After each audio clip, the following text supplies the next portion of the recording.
What's going on? Boys, thanks to our patrons and Fiverr customers, subscribe to our Patreon free for behind the scenes stuff. Arm yourselves, life stuff. We've been doing a little too well in the analytics lately, so I think it's time to correct that.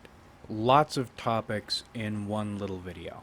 First, why am I refusing to drop American egalitarianism, the melting pot idea? Why is it like pulling teeth, getting rid of parts of it? And when we do get rid of parts of it, why are there still certain accommodations made? Well, there are a lot of reasons, but I think we've realized another one. And it has a lot to do with why people who do the whole bicultural thing or the I'm so proud of my heritage thing disgust me fundamentally.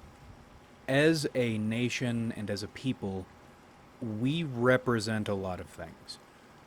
One of those things is, or one of those flavors of freedom is freedom from cultural constraint, or at least old cultural constraint. Let's say you are an Indian. One of my big three nationalities or countries I take great issue with. The other two being Germany and Poland. Sometimes Australia, well, a lot of times Australia, and the innumerable Australia likes. But all those we'll save for a different discussion. Let's say Rajid Namaj. They have the worst names, by the way. If you ever want to play a game while you're shitting in a toilet where you're supposed to be shitting, just start typing letters and swapping out normal sounding consonants with bad sounding consonants, bad placements.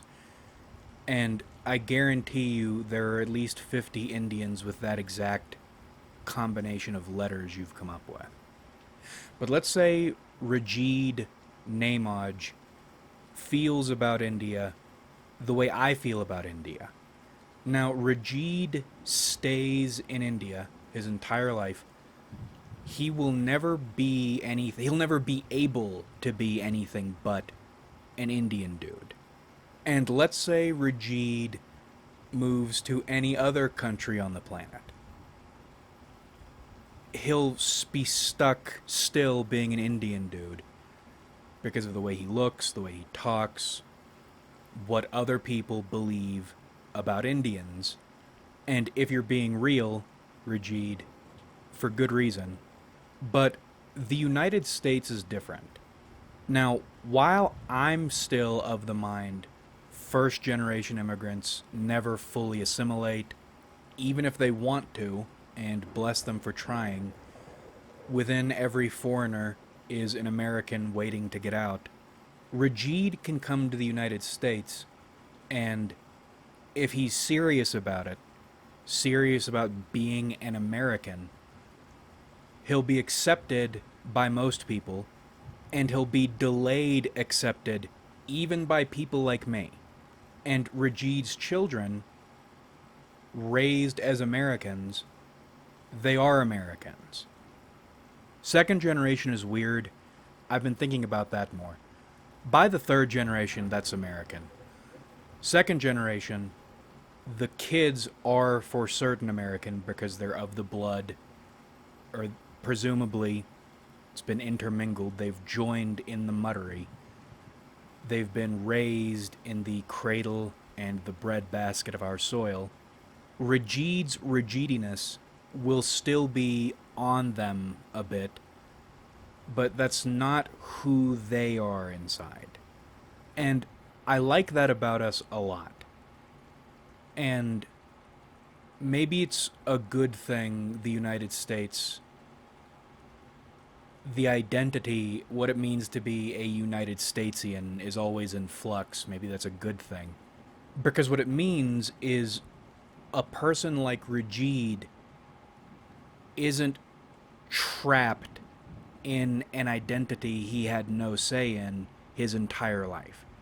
There is a way to shed it. even if it's a lot of work and it's not ideal. Let's say you're dealing with an Irish person. Ireland is in Australia like, but better in some areas, worse in others. Specifically, addiction, it's not good. And that's the meme, the Irish drunks meme. One, that's not a meme. Two, they're doing a lot more than drinking. Three, Ireland seems like a Skid Row nation. Ireland is where the low point in the movie takes place. Well, just like Regid, you don't have to be Irish your entire life. There's a place you can go where you are not utterly constrained by the life you were born into. There are a lot of different American dreams.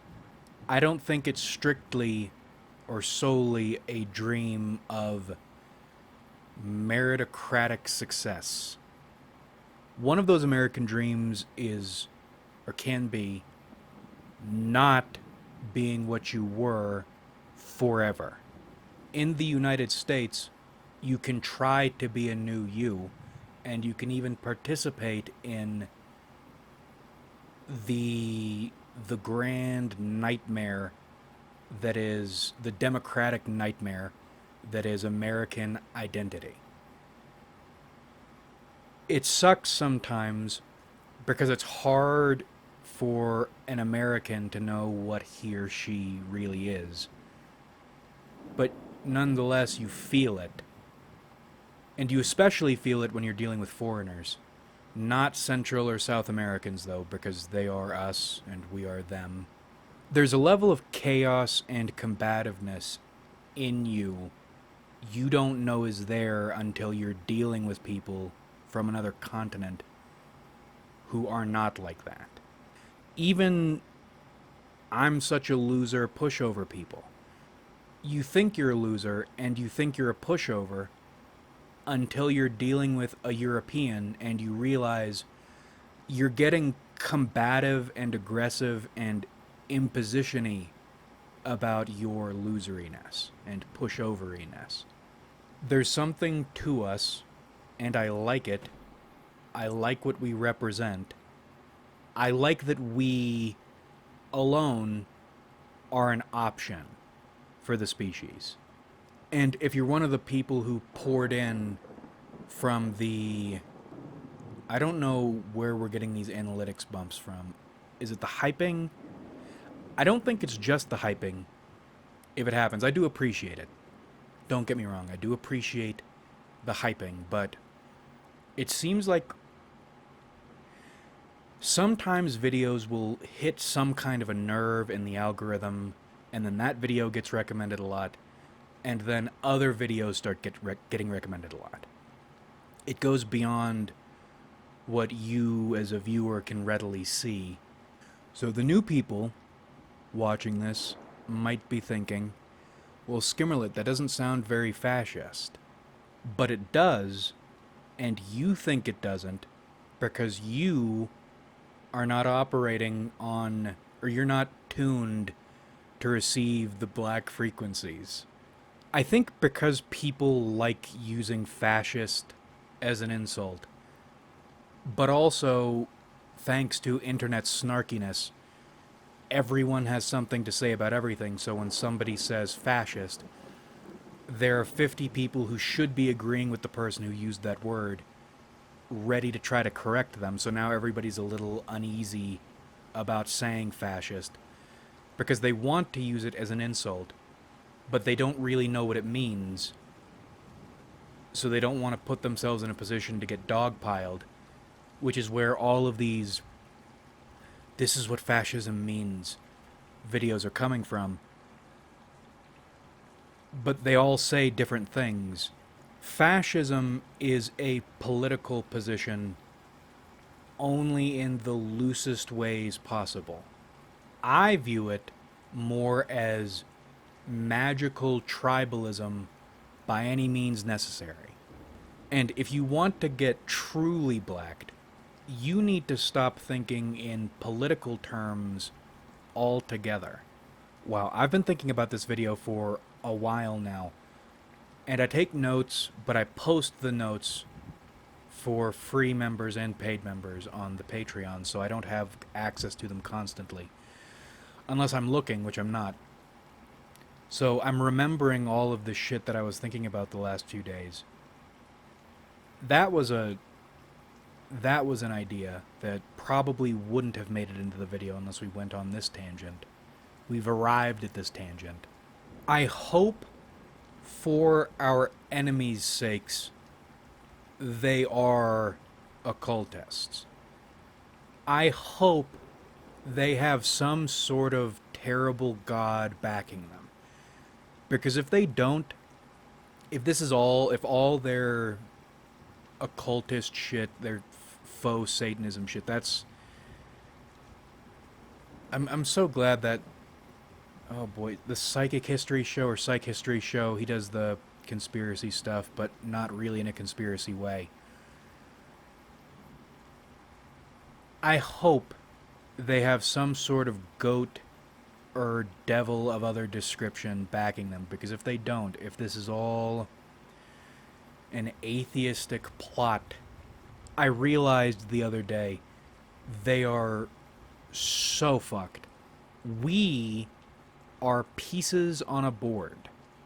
They think they are players, not pieces. And on, quotes, our side, some people think they're players, or maybe they're not conceptualizing it this way, but the way they're working toward it, it's as if they think they can construct for themselves a player out of pieces, and that's not at all how it works. I don't know how many gods we owe our lives to, but all I know is they are playing a game. And maybe this is more like Stellaris or something. Our enemies are an advanced start empire, or they're a fallen empire.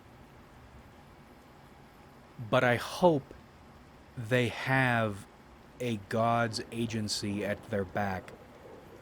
Because if they don't, you'll be amazed at how quickly reality itself can start shifting around once plays start being made. And if you're a good piece on the board, one of the great joys of your life will be trying to comprehend your God's nature in the way your God uses you. How, by what means, to what end. And this is one of those things in which you have to let yourself go slack to see it or to feel it. Once you stop hunting and start acting in accordance with your instincts, start seeing and not necessarily looking, hearing what's happening, you start to get a picture. For example, I think Venus cares a lot about the United States, probably because of the combativeness and expressive opportunity our nation represents. France, too, that's one of the things I'm enjoying about life the more foreigners I deal with. Just how many people, how many Europeans especially, hate the French. Can you imagine how arrogant a nation has to be to believe people should speak their language in their country? That's absurd. Revolutions? Throwing Molotovs at shit over nothing? What? That's terrible. That's not cool as shit. Wait a minute.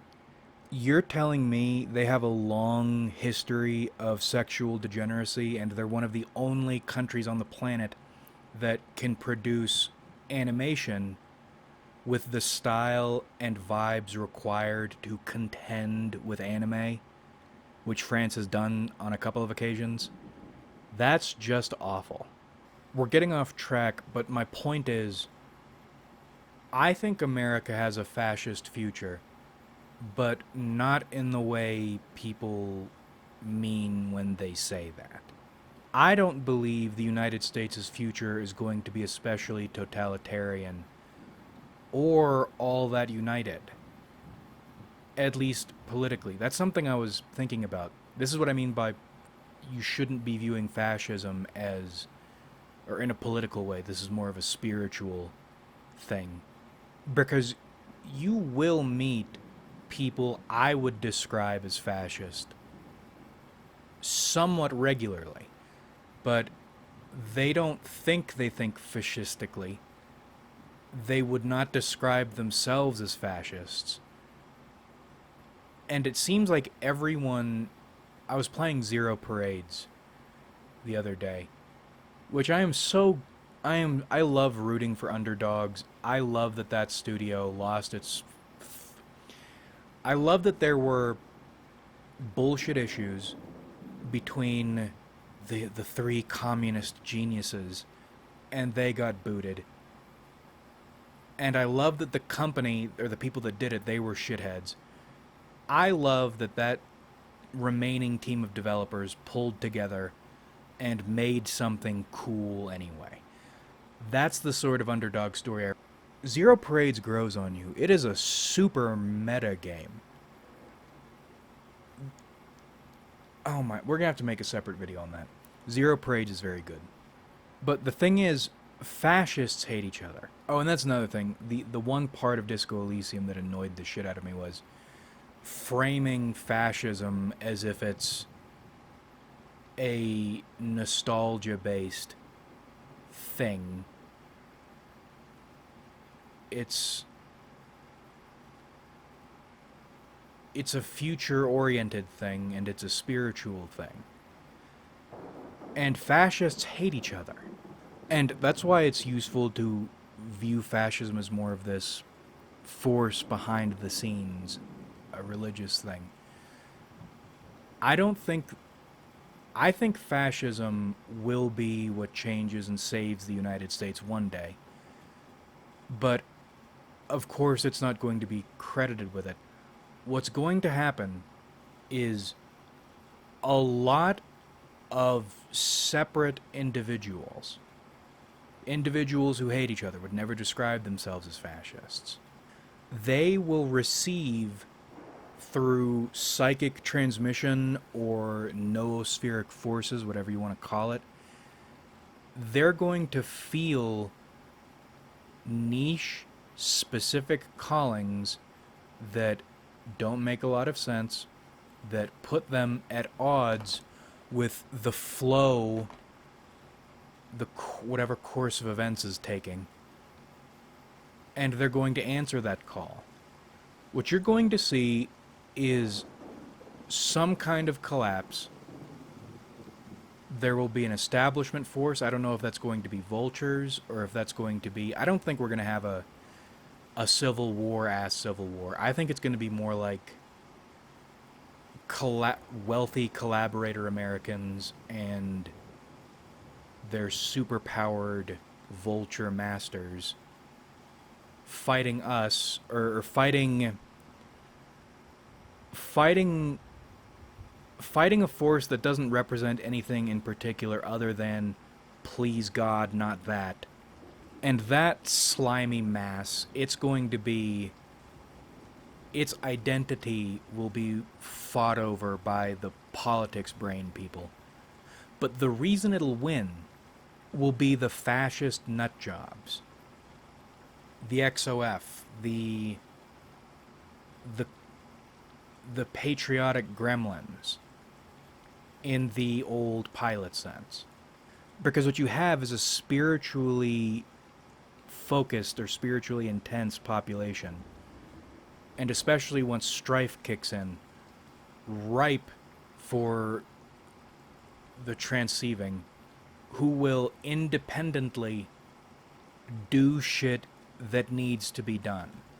They won't know why they're doing it exactly, or maybe they'll construct some elaborate set of reasons around what they're doing, but they don't really know what they're doing or why they're doing it. But let's say it's key this or that person during the struggle needs to be killed, but they have our guys are going to have no idea how to even start going about killing this person. And then one day that person is going to turn up dead because some maniac killed him in an utterly unpredictable event.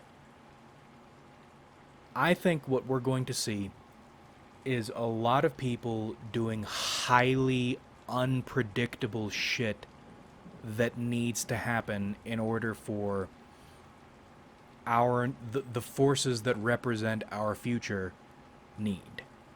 And I don't think we are going to have much to do with that new era personally. And that's a sad thing. Because of course you fantasize about building up your private army and taking the fate of your nation into your hands. But that's not your job. Know your place. You are a piece on a board, and be grateful for the fact you are a chosen piece. If you choose to be, anyone can, you just have to listen. Be thankful you have some insight into the game that's being played that you probably shouldn't have. And on top of that, be thankful that you don't have to bear this burden. It's a relief. It's a tremendous relief realizing you don't have to do a lot of strategizing outside whatever's required. And that's usually not going to be a lot, because if you're listening, you'll receive your instructions. You don't have to figure out how to make all this play out a certain way. All you have to do is your job, and you should be grateful for that, because the weight would crush you, and it will crush you if you try. I think we are the stumblers and the nudgers. We've been placed on the fringes because we need to be on the fringes. And part of our reward is the ability to enjoy this lifestyle because it's weird, it's wacky, it's silly. It's a lot of fun. And it is... I don't know how to describe the feeling. Temporary life affirmment, maybe, when these larger events play out that you had a key role in, but you didn't realize that's what you were doing. And I say temporary because there is a possibility this is all nonsense. This is all cope. This is all retard shit. But I don't think it is. I don't know how many of my viewers have tried getting into tarot. I think I have on the Patreon. I think there's a guide for how to get into tarot that I wrote up. And I think I have videos on it too. But you do tarot for a while, and then you almost forget the fact you are performing magic when you use tarot. This thing that has become a valuable tool to you. This is something people say is phony. It should not work. It doesn't work. They say it does not work. And then tarot will tell you things you have no way of knowing, and yet you know. And because you're accustomed to it, you think it's mundane. I love tarot. Tarot is a grand tool for me. A lot of fun. There is a significant part of me that still thinks tarot is just... There is some atheistic explanation for this. Even though tarot does really fucky-wucky weird stuff. Also, while we're on a tangent, let's get into another tangent real quick before I forget. I put this in my notes. I haven't talked about it in a video, but I think it's important. We talk about deception. I think Bob Gimlin said this recently, and I'm so happy when people say things that make sense. Bob Gimlin said, if people who have trained their entire lives to deceive you and use all the resources in the world to deceive you, you're a fool if you think you won't be deceived. Yeah, exactly. That's the shit we talk about sometimes.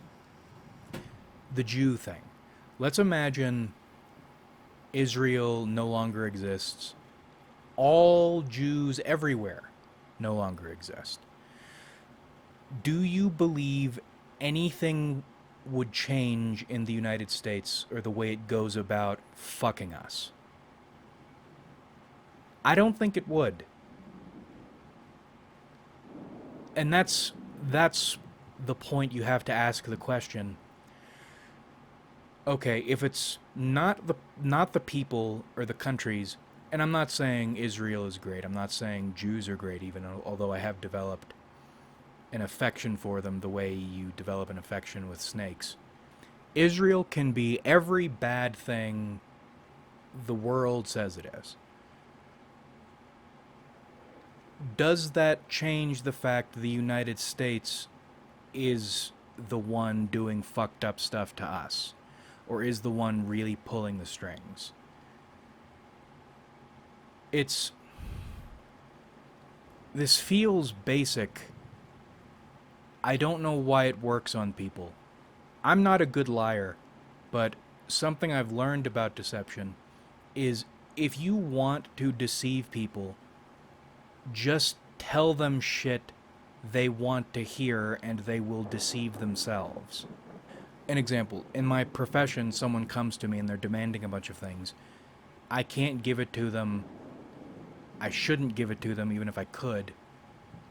But they're not going to listen to that. So what do? You tell them something they kind of want to hear, and then that's it. And then they go away. And if they come back again, you do it again, and then they go away again. Repeat ad infinitum. And you don't have to do anything. And it would be completely different if they showed up and stuck a gun in my face. But who is going to show up and stick a gun in my face or anyone else's face? Especially on a large scale, and this is what we're talking about. Joe Dipshit isn't going to do it. Jane Dipshit isn't going to do it. A fascist nutcase might. And that was a weird, winding segue or loop back. My ultimate point is, stop worrying about politics. Worry about your role in the events to come. And how do you do that? Do you do that by reading philosophy? Do you do that by watching the news? Do you do that by debating Redditors on the internet? No, not at all. Here's what you do. If you want to receive the signals, indulge in stories. Drink up narrative media. You take actions, you do stuff. Refine your craft or your hustle and do new stuff with it, or do something new altogether. You practice something, you exercise.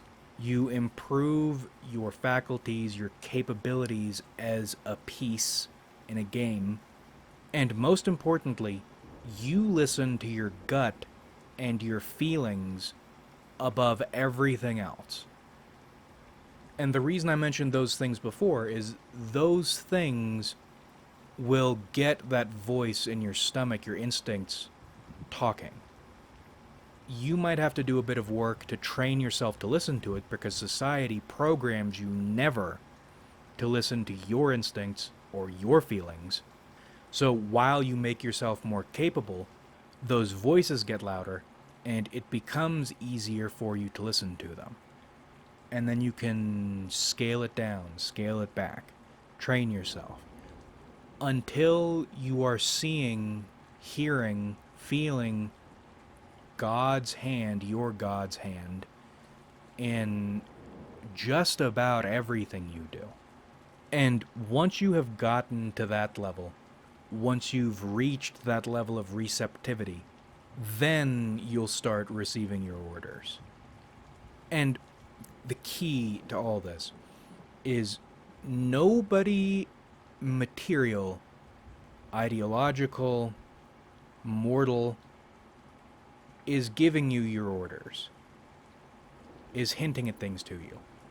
This is something people, well, if it's all an atheistic plot, then yeah, I guess people could control it. But I don't, again, it's a faith thing. I don't think so. I've been sitting here thinking about it. The vibes are grim. All I can do is hope the tugging in your gut and the suspicions and the patterns, they've led to things every time before. You hope they'll continue to lead to things. Faith is necessary because you're never really going to know for certain. Definitely your life is not going to turn out the way you want it to. It's not going to be cinematic, at least the way you would want it to be cinematic. I just got hit by a sadness, so I think we're going to cut it here. The big takeaway is stop worrying about politics. Build yourself into a person who can receive orders and carry them out, and then do your job. Like if you enjoyed, subscribe if you haven't.